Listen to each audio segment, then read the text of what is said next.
দক্ষিণ আমেরিকার দেশ পেরুর বারাঙ্কা প্রদেশে ৩,৫০০ বছর পুরনো এক শহরের সন্ধান পেয়েছেন প্রত্নতত্ত্ববিদরা। তারা প্রাচীন এই শহরের নাম দিয়েছেন পেনিকো।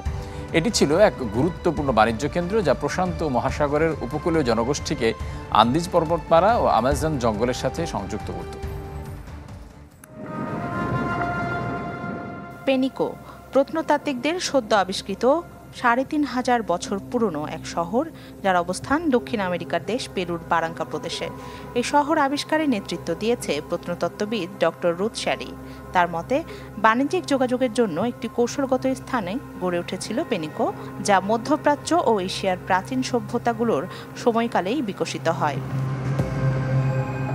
ড্রোন দিয়ে উপর থেকে দেখলে চোখে পড়বে পাহাড়ের ঢালে গোলাকৃতির একটি কাঠামো, যার চারপাশে রয়েছে মাটি ও পাথরের তৈরি ভবনের ধ্বংসাবশেষ। এখন পর্যন্ত খনন করে পাওয়া গেছে 18টি প্রাচীন স্থাপনা, যার মধ্যে রয়েছে উপাসনালয়, বসবাসযোগ্য ঘরবাড়ি ও ধর্মীয় কেন্দ্র। মিলেছে মানুষ ও পশুর মূর্তি, ঝিনুক ও পুঁতির তৈরি গয়না। পেনিকো থেকে উপকূল, পাহাড়, জঙ্গল সব জায়গায় মানুষের সাথে সহজে পণ্য আদান প্রদান করা যেত। প্রাচীন শহরটির জনগণ প্রচুর সামুদ্রিক মাছ খেত। এছাড়া জঙ্গল ও পাহাড় থেকে অনেক কিছু আনতো, যার প্রমাণ আমরা পেয়েছি।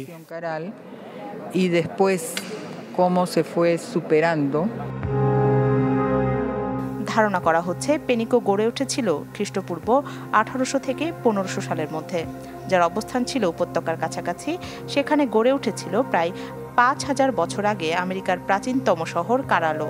তবে জলবায়ু পরিবর্তনের ফলে কারাল সভ্যতা একসময় ধ্বংস হয়ে যায়।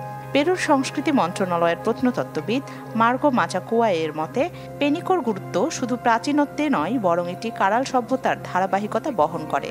ইউরোপীয়রা এই সভ্যতার সময়কালকে আদিম যুগ বলে অভিহিত করে থাকে। রাখি জেসমিন, চ্যানেল 24।